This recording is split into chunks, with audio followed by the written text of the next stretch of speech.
Na aula passada eu comecei falando que viver é um milagre e que todo dia de manhã nós já amanhecemos num milagre, lembra? Porque as misericórdias do Senhor, elas se renovaram sobre as nossas vidas. Então isso é um milagre sobre as nossas vidas. E hoje eu quero trazer um pensamento, primeiro domingo pós-Páscoa, e quero começar com uma pergunta que vem a calhar muito com o que a Vilma disse agora de manhã, muito com o testemunho da minha mãe, que diz assim: você já teve um dia que se sentiu simplesmente que não teria forças para continuar? Você já teve esse dia? Com certeza, né? Alguns mais, outros menos, mas com certeza já nós tivemos esses dias que a gente amanhece e a gente pensa, meu Deus, parece que eu não vou dar conta, né? Às vezes nós já acordamos e já vem aquela sensação de cansaço, de desânimo, de querer desistir, antes mesmo de tentar. Parece que carregamos o mundo nas nossas costas, com as nossas responsabilidades, com as nossas preocupações, com as expectativas que nós criamos no nosso coração.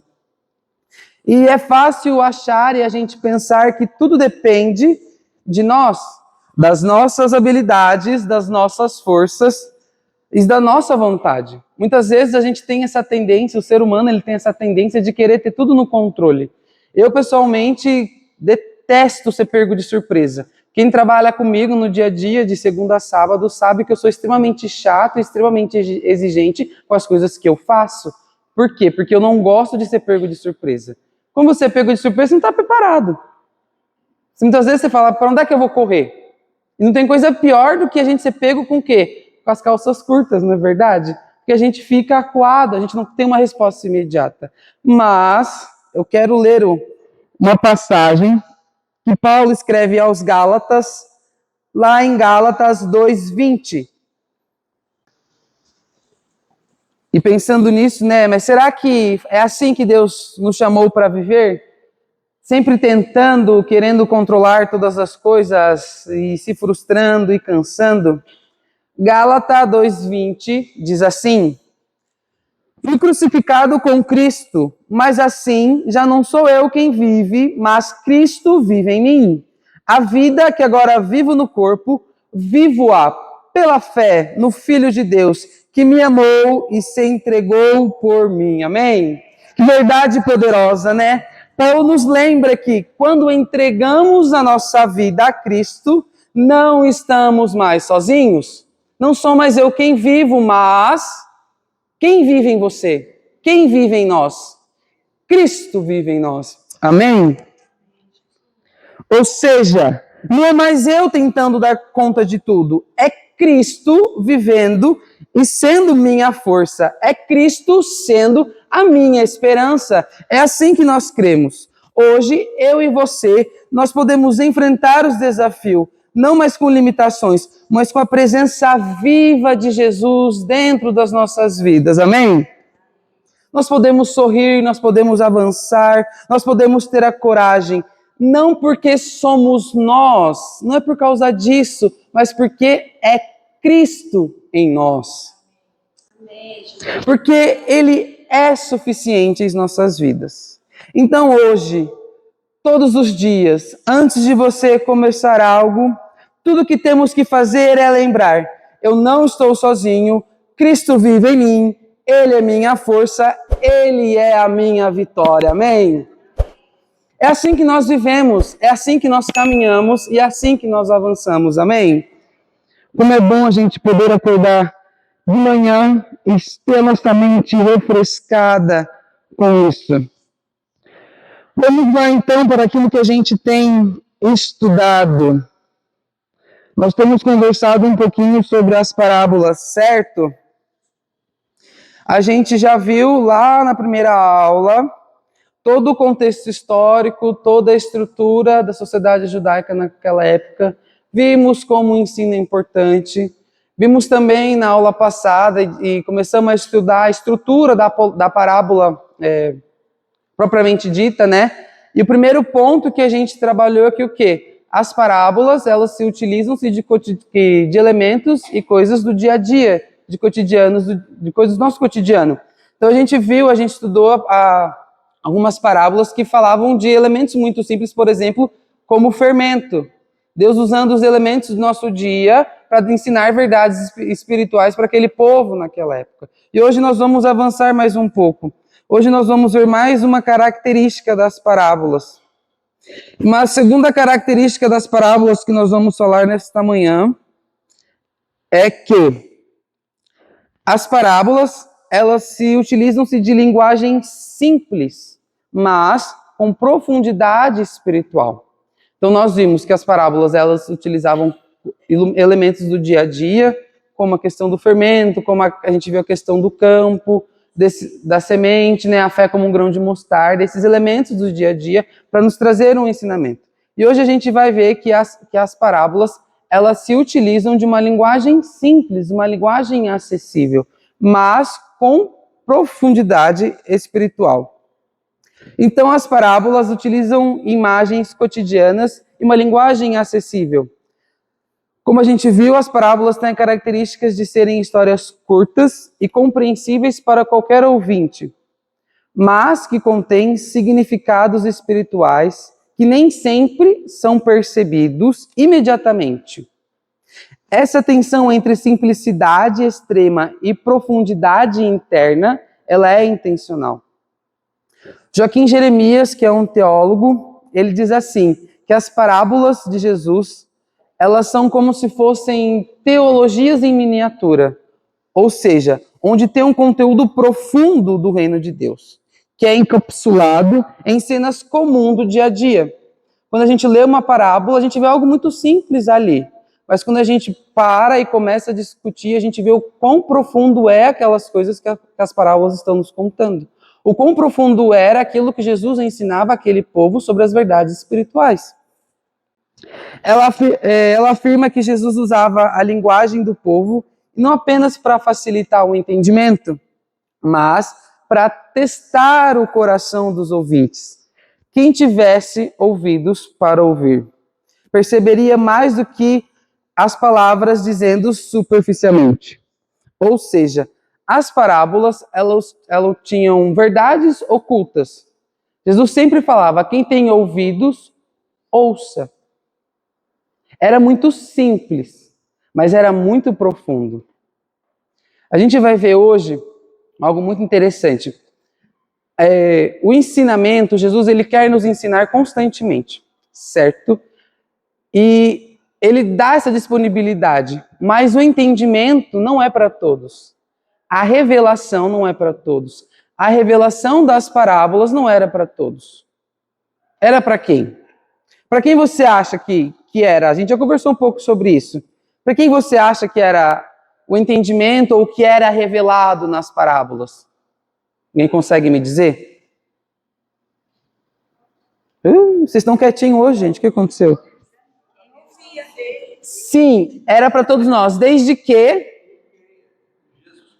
quem crê, quem cria. A gente já falou isso aula passada também um pouco. Quem tinha um coração o quê? Um coração quebrantado, ensinável, disponível. Isso é um detalhe muito maravilhoso. Jesus, em nenhum momento, ele vai levar as coisas na força. Não era assim que ele ensinava. Ele falava, mas a gente tinha que estar o quê? Atento, disponível, a gente tem que querer. Essa é a grande diferença. Porque quando a gente quer, o que a gente faz? Não entendi. A gente ouve. Isso, essas atitudes fazem o quê? A gente abaixa a nossa guarda. Aí que tá. Quando a gente se põe nessa posição, a gente fica vulnerável, a gente fica acessível. E é isso que Jesus buscava e busca até hoje.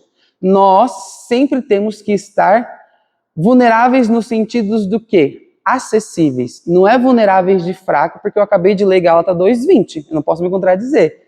Porque é Jesus, que é Cristo em nós, então ele te fortalece. Mas é a vulnerabilidade de você estar acessível, disponível ao entendimento. O termo quem tem ouvidos para ouvir ouça é um chamamento da tua atenção. Ele está falando, ó, presta atenção naquilo que vai ser dito. Abaixa a tua guarda e ouve aquilo que eu vou te explicar. Porque se a gente não abaixa a nossa guarda, a nossa mente ela não desliga. E a gente não consegue prestar atenção naquilo que está sendo dito. Quem é daqui da área do ensino sabe o quão difícil é você prender a atenção de uma pessoa por mais de 20 minutos. Para mim que estou aqui na frente, para ficar aqui quase 1h10 falando na cabeça de vocês, prender a sua atenção não é fácil. Aí a gente se usa de diversos recursos. E Jesus naquela época também se usava. As parábolas eram isso, porque o que acontece? São uma linguagem simples, muito simples. Gente, ele fala de campo, ele fala de semente, ele fala de algo muito acessível. Mas quando você para, quem tem ouvidos, ouça, você abaixa a tua guarda e você se permite o ensinamento, você vê aquilo que está sendo revelado. E o mais incrível disso tudo é o quê? Revelar não é revelar para todos, é para quem quer e para quem está disponível. Essa é a grande diferença. Não é por acepção de pessoas, eu já falei isso, mas é pela disponibilidade do coração. Por que Jesus falava isso? Lembra que eu falei para vocês? Tinha um povo, os escribas, os fariseus, que eles eram duros de coração. Eles não queriam ouvir, eles não queriam receber. Jesus estava ensinando, mas eles não eram acessados pelo ensino. Entende? Olha o quão profundo é. A gente está falando de parábolas. E olha onde a gente está indo. Olha o ensinamento que traz para a nossa vida. Toda vez que o Espírito Santo for falar com a gente quê? Para, ouve, se torna vulnerável, acessível e aprende. E leva ao crescimento. E o mais interessante é que o quê? Toda vez que na caminhada de Jesus que a gente para, ouve, a gente cresce. Você nunca, Jesus vai falar com você, o Espírito Santo vai falar com você, nunca você vai ouvir e vai ser do mesmo jeito. Jamais. Toda vez que você parar, nós pararmos, ouvirmos, nos tornarmos vulneráveis, nós vamos crescer. E nós vamos aprender. Então, as parábolas usam essa linguagem simples, porém, elas têm uma profundidade espiritual. Elas revelam as coisas, porém, essas coisas, para serem reveladas, elas estão ocultas. Esse uso de uma linguagem simples, mas enigmática, conecta-se com um princípio bíblico mais amplo. Deus revela a sabedoria aos humildes, mas oculta dos corações soberbos. Igual eu falei agora há pouco para vocês. Vamos para a palavra? Mateus 11, 25. Naquele tempo, respondendo Jesus, disse: Graças te dou, ó Pai, Senhor do céu e da terra, que ocultaste estas coisas aos sábios e entendidos, e as revelaste aos pequeninos. Aqui, a gente vai debulhar um pouco essa passagem. Antes disso, Jesus estava curando, ministrando curas em várias cidades. No começo do texto fala de João Batista que estava preso, ele fica ouvindo de Jesus e ele questiona se é aquele que veio para salvar. Olha só que interessante. Sábios e instruídos, aqui nessa passagem, eles se referem a quem? No contexto da época, são os conhecedores da lei, que a gente já ouviu bastante sobre eles, que são os líderes religiosos, são os escribas, os fariseus, os mestres da lei.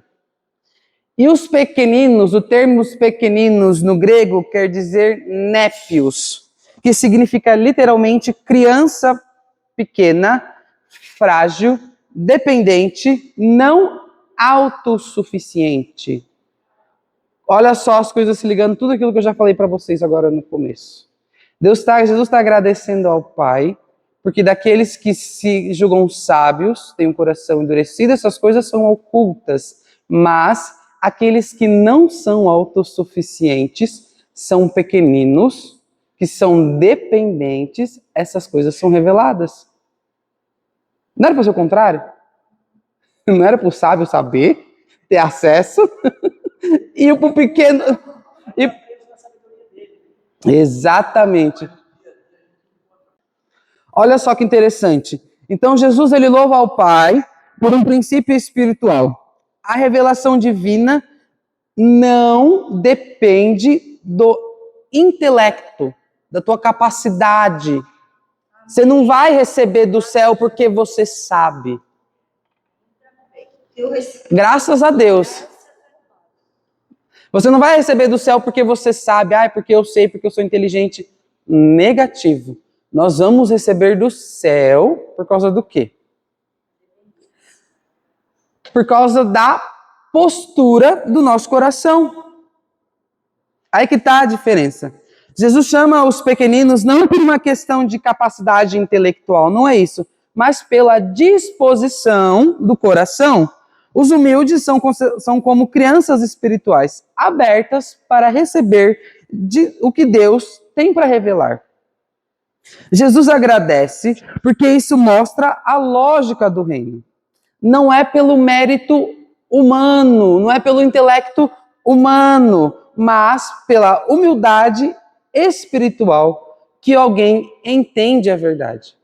Ou seja, a parábola, o ensinamento, não era porque o mestre da lei, eu falei para vocês, os mestres da lei, eles detinham conhecimento naquela época porque eles passavam tudo aquilo para o povo.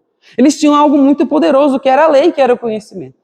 Mas Jesus está mostrando que não é você, não é o teu entendimento que vai te revelar, mas é pela posição do teu coração. Pelo coração ensinável, o coração sensível. Aí as coisas do reino são reveladas. Quanto mais a gente caminha na Bíblia, quanto mais a gente estuda a Bíblia, mais a gente vai entendendo da nossa total dependência dele. Dele sempre fazendo.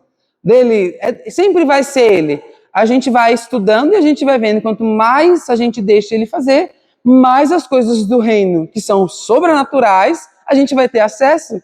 E a gente vai viver o quê? A gente vai viver uma vida abundante, uma vida plena, que é isso que ele quer. A gente tem que entender todos os dias, nós não fomos chamados para viver uma vida miserável. Não é isso que Jesus quer para nós, não é isso que o Senhor quer para nós. Tanto é que ele sempre deixou o melhor para nós. A diferença, que eu acho isso maravilhoso, eu acho isso de uma gentileza incrível do Espírito Santo, é o quê? A posição do nosso coração. O coração cada vez mais ensinável, humilde, vai nos levar a lugares que a gente nem imagina. Nós vamos ter revelações, nós vamos ter conhecimentos que a gente não consegue nem pensar. É viver o sobrenatural, é o céu na terra. Porque se a gente deixa a nossa mente humana, que é terrena, carnal, querer tomar conta, nós nunca teremos acesso àquilo que vem do alto. E nós somos o quê? Nós somos seres espirituais. Nós não somos daqui. Essa carcaça bonita aqui, ó, essa brusinha que eu comprei na promoção aqui, ó, não vai para o céu. Esse corpinho aqui que eu gasto, olha, né, ainda mais que o centro vem dos céus, não vai ficar aqui. A terra vai comer. Meu pai fala, né? Se eu morrer, vocês me deixam. Ele fala, o dia que eu parar no hospital, não me reanima. Porque se eu voltar, eu ainda puxo o pé de vocês. Por quê? Porque a gente não é daqui. É isso que Jesus está mostrando, ensinando o reino. E o reino, ele é superior a nós. Por isso que a gente precisa abaixar a nossa guarda para que tenhamos as coisas reveladas. Amém? Isso é tremendo. Isso é assim, é Jesus indo no cerne do homem, lá na natureza dele, que eu já falei, eu gosto de usar esse termo, que é podre, e fazendo assim, ó, quebra, rebenta, você não é nada. Enquanto você achar que você é alguém, você não vai viver a vida plena que eu tenho. Mas isso não é ruim, sabe por quê? Porque a vontade dele é boa, perfeita e agradável. Meu amado, isso daí, ó, a gente fecha tudo, vai embora e acabou. Isso é incrível. Vamos continuar vendo, porque esse nosso Deus, ele é maravilhoso e ele vai continuar trabalhando sobre essa questão de as coisas estarem ocultas ao coração soberbo. Provérbios 25, 2. A glória de Deus está nas coisas encobertas, mas a honra dos reis está em descobri-las. A glória de Deus é encobrir as coisas. Olha só que interessante. Deus, devido à sua natureza soberana, escolhe manter certos aspectos da sua vontade e sabedoria, ocultos. Isso reflete a sua majestade e o mistério. A maneira como Deus administra o universo e os planos divinos está além da compreensão humana total. Alguns aspectos do seu caráter e o plano de redenção são revelados de maneira gradual. E ele decide quando e como essas revelações acontecem. Lá em Deuteronômio 29, 29. Deuteronômio 20, não precisa abrir o ler. Diz assim: as coisas encobertas pertencem ao Senhor nosso Deus. O que isso quer dizer? Isso implica que há mistérios que pertencem a Deus e a nossa busca por entender o universo deve ser humilhada pelo reconhecimento de que nem tudo pode ser compreendido. Então aqui na primeira parte dessa passagem, a glória de Deus em encobrir as coisas é que o quê? Ele é Deus sobre todas as coisas. E tem coisas que ele quer revelar e tem coisas não. Mas qual que é a continuação? A glória dos reis é esquadrinhá-las, é descobri-las. Olha só que interessante. Em contraste, os reis, governantes e juízes têm a responsabilidade de investigar e entender o que está oculto. Por quê? Para governar com sabedoria e justiça. Eles são chamados a buscar verdade e justiça, discernindo os mistérios do mundo para tomar decisões justas. Meio confuso isso daqui. Deus oculta, a glória dele é ocultar porque ele é Deus. Mas a glória do homem, glória aqui quer dizer honra, a glória dos reis é o quê? Esquadrinhá-las, encobri-las. Está muito distante ainda da gente, não está? Vamos trazer mais próximo? Olha só o que diz 1 Pedro 2,9. Vós, porém, sois a geração eleita, o sacerdócio real, a nação santa, o povo de propriedade exclusiva de Deus, para anunciar as grandezas daquele que vos chamou das trevas para sua maravilhosa luz. Quem é os reis e sacerdotes? Quem é reis e sacerdotes? Está falando de quem ali? Nós. Ou seja, quem tem que esquadrinhar e descobrir as coisas? Nós. Viu só? Deus oculta, mas nós, que somos reis e sacerdotes, que acabamos de ler lá em 1 Pedro, que foi escrito, é o nosso papel desvendá-las. Desvendando como? Se tornando cada vez mais humildes para ter acesso àquilo que o Espírito Santo quer nos revelar. Nós somos chamados para isso. O rei e o sacerdote, ele foi chamado para quê? Para revelar, descobrir aquilo que as coisas que estão ocultas, para o quê? Para poder reinar.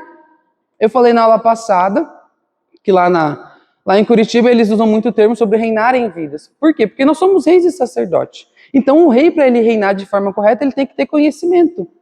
E para ele ter conhecimento, ele tem que fazer o quê? Ele tem que buscar. Certo? Deu para entender? Tá todo mundo comigo aqui ainda? Estão me acompanhando? A sabedoria divina, então, é propositalmente velada para provocar busca, investigação, devoção. As parábolas funcionam da mesma forma. A gente vê isso o tempo todo. 1 Coríntios 2, do 7 ao 10. Mas falamos a sabedoria de Deus, oculta em mistério, a qual Deus ordenou antes dos séculos para nossa glória, a qual nenhum dos príncipes deste mundo conheceu, porque, se a conhecessem, nunca crucificariam ao Senhor da glória. Mas, como está escrito, as coisas que o olho não viu, e o ouvido não ouviu e não subiram ao coração do homem, são as que Deus preparou para os que o amam. Mas Deus nolas revelou pelo seu Espírito, porque o Espírito penetra todas as coisas, ainda as profundezas de Deus. Nesse trecho, então, Paulo apresenta a sabedoria de Deus como algo profundo, eterno e oculto, um mistério que não é acessível à sabedoria comum. Esse mistério diz respeito ao plano de Deus para a salvação através da cruz e da ressurreição de Cristo, em um plano que havia preordenado desde a eternidade para a nossa glória. Essa sabedoria não pode ser compreendida pelos poderosos desta era, né? Que são os líderes religiosos, as autoridades. Pois, se eles tivessem entendido, eles não teriam crucificado Jesus. Se eles tivessem entendido a mensagem que Jesus estava passando do reino, explicando que ele era o Messias, que ele era o Salvador, mas que existia um reino acessível para todos, Jesus não teria sido crucificado, certo? Não teria crucificado o Senhor da Glória. A compreensão desse mistério só é possível por meio da revelação do Espírito Santo, que conhece as profundezas de Deus. Esse conceito de mistério em Paulo, ele é algo recorrente. Então ele se refere a verdades que estavam ocultas em Deus, desde os tempos antigos, e que agora, em Cristo, são reveladas aos que creem. Ou seja, a gente leu lá em Provérbios, a gente leu lá em Deuteronômios, que tem coisas que estão ocultas ao Senhor. Mas agora, em Cristo Jesus, essas coisas são reveladas. Então, as parábolas, elas funcionam também dessa mesma forma, daquilo que está oculto, mas também é revelado aos humildes de coração. Ou seja, de uma verdade oculta e revelada apenas para algum. Aparece no ensino de Jesus, especialmente no uso de parábolas. Quando os seus discípulos perguntam para ele, por que falam ao povo por parábolas?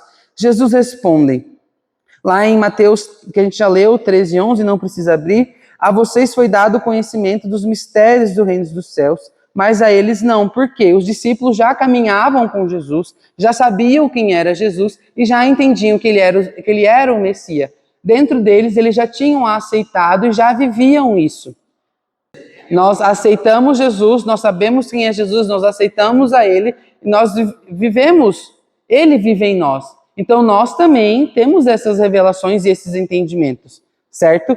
A diferença é que o quê? É uma caminhada, é algo constante, é uma busca constante. Lembra lá, toda aula eu volto, Romanos 12:2. Não vos conformei com esse mundo, mas transformais pela renovação. Lembra, a palavra renovação no grego quer dizer um termo constante, uma busca constante, diária, tá? Lá em Marcos também fala assim, Marcos 4, do 11 ao 12.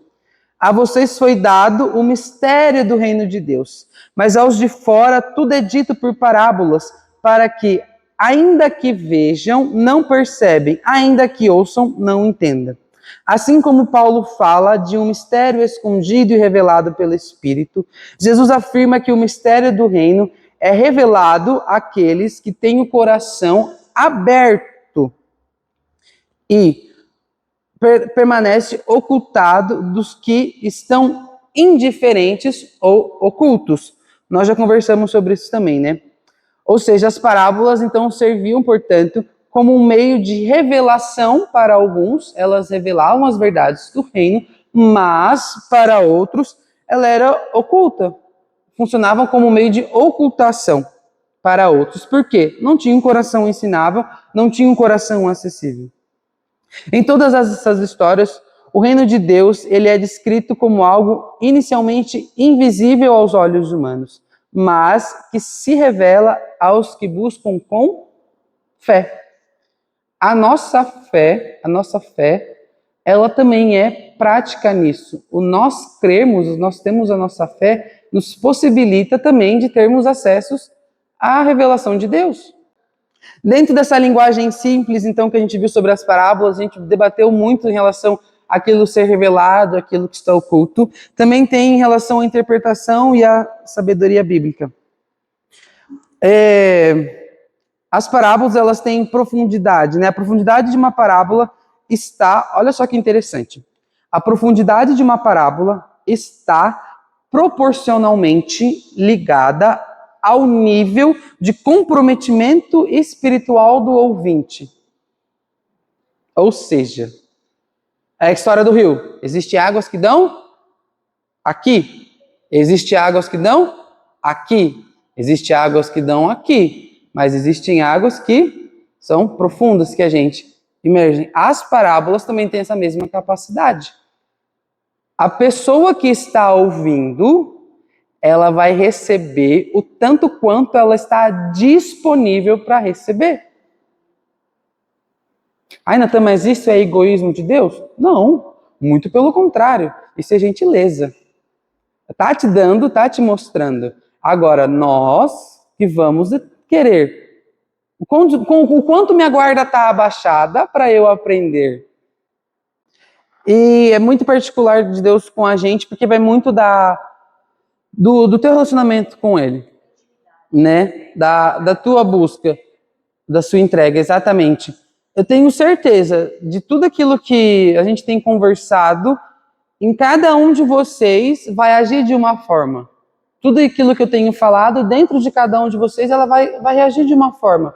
Porque é de acordo com o teu nível, com o meu nível de disposição e de querer aprender, né? Então, a profundidade da parábola está proporcionalmente ligada ao nível de comprometimento do ouvinte. Ele observa que as parábolas, olha só que interessante, as parábolas, elas funcionam como um filtro aos ouvintes. Quem quer apenas uma boa história vai receber. Quem quer ouvir uma história ali de um povo que está no campo, da semente, a pessoa vai ter uma boa história. Agora, quem deseja a verdade de Deus sai transformado. Quem quer uma boa história vai ter, mas quem quer a verdade de Deus vai ser transformado. Então as parábolas elas também funcionam como um filtro. Não basta ler ou ouvir, é preciso meditar, comparar, guardar no coração. O que Jesus fala lá em Lucas 2,9. Quando Maria guardava todas essas coisas, meditando-as no coração. Ou seja, não é só a gente ouvir, mas é a gente ouvir, a gente guardar e a gente pensar. Toda vez que a gente ouve uma ministração aqui na igreja, uma pregação, o que a gente faz? A gente ouve, a gente medita e a gente guarda no coração. Por quê? Porque aquilo ali vai fermentar dentro de nós e vai fazer a nossa mente daí carnal pensar. Então, o nosso coração, ele vai determinar o quanto daquilo que nós vamos ter de revelação e compreendimento. As parábolas, ao adotarem essa linguagem, então de forma dupla, né, uma linguagem dupla, ela é simples no falar, ela é simples nos exemplos, mas ela é profunda no conteúdo. Revela então um princípio espiritual. A revelação de Deus não é apenas intelectual, igual eu falei com vocês, mas ela é relacional. Ou seja, quanto mais nós nos relacionamos, mais nos é revelado, mais nós recebemos. É aquela história. É melhor abençoar ou ser abençoado? É melhor eu ser o quê? É melhor eu abençoar. Porque aquele que ele vai abençoar, ele está recebendo a bênção de quem? Ele já recebeu a bênção direto do Pai. Aquele que só quer ser abençoado, o coitado vai depender do homem para receber. Ele vai ficar sempre naquela mesmice de estar ali para receber. É igual quem corre atrás de profeta, vive correndo atrás de palavra. Ele está se prendendo ao homem. Tristeza, né? Agora, você poder abençoar alguém, meu amado, de todas as formas, desde financeiro a atitudes, gestos, você abençoar é maravilhoso, porque não é nós que fazemos, mas é o Pai quem faz. Então, as parábolas, elas vão nos desafiar a algumas coisas. Olha só, uma das coisas, então, que as parábolas elas nos desafiam é o quê? Abandonar a arrogância ou a superficialidade religiosa. Ela nos desafia o quê? A ler as Escrituras com dependência do Espírito Santo. As parábolas, com sua linguagem simples e profunda, são um convite também ao discipulado. Elas não visam apenas informar, mas formar. Moldar o caráter, revelar o reino e provocar decisões. O que diferencia quem entende de quem não entende não é a inteligência, igual eu já falei, mas é a abertura do coração à voz de Deus. Amém? Eu vou dar o início uma outra característica. Então a gente já viu que as parábolas usam-se elementos do cotidiano. Hoje a gente teve isso em relação àquilo que está oculto. A parábola, ela então tem essa linguagem dupla de ser uma linguagem simples, mas com ensinamentos profundos. E uma outra característica, então, das parábolas é que o quê? Elas sempre vão possuir um ensinamento central. As parábolas vão possuir sempre um ensinamento central, ou seja, vai ter um objetivo daquilo que Jesus está explicando. 1 Pedro 2,9. Vós, porém, sois geração eleita, o sacerdócio real, a nação santa, o povo de propriedade exclusiva de Deus, para anunciar as grandezas daquele que vos chamou das trevas para o reino da luz. Nós somos esses reis, ou seja, é nosso papel esquadrinhar aquilo que está oculto. Não é algo distante. Maravilhoso, dona Terezinha. A senhora, como sempre, muito pontual, muito assim, um entendimento muito bom, porque somos nós. A Bíblia não está mais distante, ela está aqui. Ali, somos nós. Está em nós a capacidade de buscar. Basta a gente o quê? Abaixar a guarda, ouvir e ter o nosso coração ensinável, porque nós somos feitos para reinar em vida. A gente tem que ter isso muito claro na nossa cabeça. Deus nos deu uma vida plena e abundante. Ele já preparou. Basta a gente o quê? Esquadrinhar essas coisas, buscar essas coisas, por quê? Para reinarmos com justiça e retidão. Ele já fez. A gente muitas vezes só não está, por quê? Está faltando ainda a gente acessar algumas coisas. Não como cobrança. Exatamente. Vocês vão levar para casa ou abaixar a guarda hoje, né? Mas não como cobrança, mas tendo a plena consciência de que, meu amado, você foi feito para reinar. Para reinar e reinar além do mais. Para que vidas sejam cada vez mais impactadas. Para que tudo aquilo que for revelado a nós, como os reis e sacerdotes, oh Jesus, a língua, as pessoas também possam saber. E que a gente tenha esse anseio gostoso de compartilhar com o próximo da palavra. Amém? Eu convido a você a ficar de pé.